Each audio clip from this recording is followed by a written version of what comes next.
যে আমি ওলামা একরামের দায়িত্ব পালন করতে গিয়ে বলছি, বর্তমানে বাংলাদেশে একটা ভয়ঙ্কর ইমান বিধ্বংসী ফিতনা আমাদের দিকে আসছে, যে ফিতনার নাম মুনকিরিনে হাদিস। অর্থাৎ যারা হাদিসের প্রামাণিকতাকে স্বীকার করে না, অর্থাৎ যারা বলে আমরা শুধু কোরআন মানি, হাদিস মানি না, অথচ আমরা বলি কোরআনও মানতে হবে, হাদিসও মানতে হবে, কারণ হাদিস কোরআনের ব্যাখ্যা। হাদিস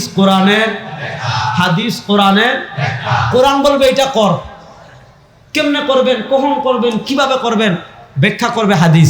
যেমন আমি আপনাদেরকে বলি, ঈমানের পর ইসলামের সবচেয়ে বড় আমলের নাম, মাশাআল্লাহ, ঈমানের পর ইসলামের সবচেয়ে বড় আমলের নাম নামাজ।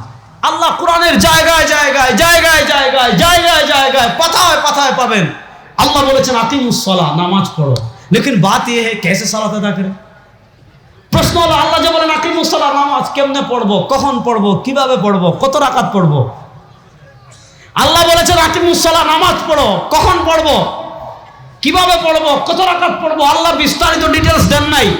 আল্লাহ বলেছেন শুধু নামাজ পড়ো, কখন, কিভাবে, কেমনে পড়বো বিস্তারিত ব্যাখ্যা করেছেন মুহাম্মদুর রাসূলুল্লাহ সাল্লাল্লাহু আলাইহি ওয়াসাল্লাম। আজকে যারা বলবে হাদিস আমরা মানি না, মুনকিরিনে হাদিস, তাদেরকে সহজে বলেন নামাজ কেমনে পড়বো এটা দেখা। এজন্য আমাদের ফতোয়া ক্লিয়ার, যারা বলবে হাদিস মানি না তারা কাফের। বলেন যারা বলবে হাদিস মানি না তারা, বলেন যারা বলবে হাদিস মানি না তারা। এই মুনকিরিনে হাদিস যে গোষ্ঠী আছে, এরা কয়েকটা আকীদা ছড়ায়। এর ভিতর একটা জঘন্য আকীদা হলো মুতাজিলাদের, যেটা ছিল মুতাজিলাদেরটা ছিল কবিরা গুনাহ করলে কাফের হয়ে যায়, সেটা ভিন্ন কথা। তাদের একটা জঘন্য বক্তব্য তারা ছড়ায়। কি বক্তব্য? যে কেউ যদি কবিরা গুনাহ করে একবার জাহান্নামে চলে যায়, আর কখনো বের হবে না। পড়েন নাউযুবিল্লাহ। অথচ আমাদের মৌলিক দলিল দুইটা, কোরআন হাদিস। কোরআন বলেন, কোরআন হাদিস। বড় আস্তে বললেন, এক নম্বর, দুই নম্বর, এক নম্বর, দুই নম্বর। এখন আবার মাযহাব দিয়ে মতো বলেন না, তাহলে মাযহাব হইলো কিত্তে। এটা আলোচনা তো আজকে করবো না, যদি আগামী বছর দাওয়াত দেন তাইলে ইনশাআল্লাহ। না দিলেও সমস্যা নাই, এটা কথার কথা বললাম, ভালো করে বুঝেন, মজা করলাম, একটু মনোযোগ দিয়ে বুঝেন। আমরা যেমন কোরআন মানি তেমন হাদিসও, কোরআনের বিধান যেমন আমরা মানি, হাদিসের বিধানও তেমন মানি। এখন কেউ যদি বলে না আমি শুধু কোরআন মানি, তারা বলবে কোরআনে আসছে নামাজ পড়তে, কেমনে নামাজ পড়বে একটু দেখাও তো। এই যে আপনি যে সামি আল্লাহু লিমান হামিদা কোরআনে নাই, আল্লাহু আকবার কোরআনে নাই, আল্লাহু আকবার কোরআনে নাই, সুবহান রাব্বিয়াল আযীম নাই, সুবহান রাব্বিয়াল আলা নাই, ফাতিহা মিলাইলেন নাই।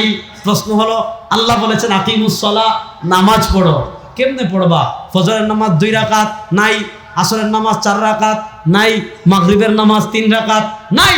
এজন্য খতিবে বাগদাদি আল কিফায়া ফি ইলমি রিওয়ায়াত হাদিস এনেছেন। ইমাম আবু দাউদ সুনানে আবু দাউদ হাদিস এনেছেন। নবী করিম সাল্লাল্লাহু আলাইহি ওয়াসাল্লামের একজন সাহাবী ছিলেন হযরত ইমরান ইবনে হুসাইন রাদিয়াল্লাহু তাআলা আনহু। তিনি একদিন হাদিস বর্ণনা করছেন মাজলিসে।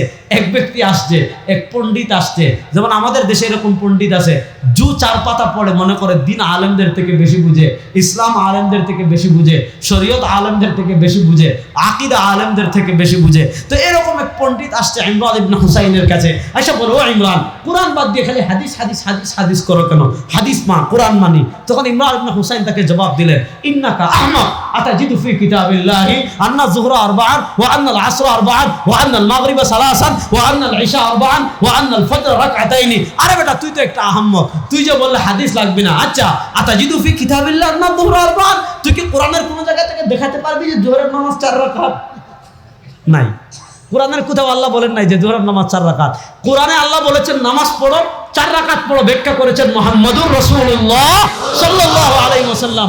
এবার যে মুহাম্মদুর রাসূলুল্লাহ সাল্লামের ব্যাখ্যা মানতে হবে, এটা কোরআনে আছে। মা আতাকুমুর রাসূল ফাখুযু ওয়া মা নাহাকুম আনহু ফান্তাহু। কোরআনে আছে মাইয়ুতিউর রাসূলা ফাকাদ আতা আল্লাহ। কোরআনে আছে আল্লাহ ওয়া আনজালনা ইলাইকা যিকরা লিতুবাইয়িনা লিন-নাসি মা নুজিলা ইলাইহিম। কোরআনে আছে আতিউল্লাহ ওয়া আতিউর রাসূল। কোরআনে আছে ফালা ওয়া রাব্বিকা লা ইউমিনুনা হাত্তা ইউহাক্কিমুকা ফীমা শাজারা বাইনাহুম। কোরআনে আছে ইয়া আইয়ুহাল্লাযীনা আমানু লা তুকদ্দিমু বাইনা ইয়াদাইল্লাহি ওয়া রাসূলিহি। সুতরাং যারা হাদিস অস্বীকার করবে, তারা একদিকে হাদিস অস্বীকার করেছে, আরেকদিকে কোরআনের আয়াত অস্বীকার করেছে। হাদিস অস্বীকার করার কারণেও কাফের, কোরআনের আয়াত অস্বীকার করার কারণে ডাবল কাফের। ডাবল কাফের। ফতোয়া একদম ক্লিয়ার। বলবেন আমরা সব ফতোয়া দিছে, ফতোয়া একেবারে ক্লিয়ার, ডাবল কাফের।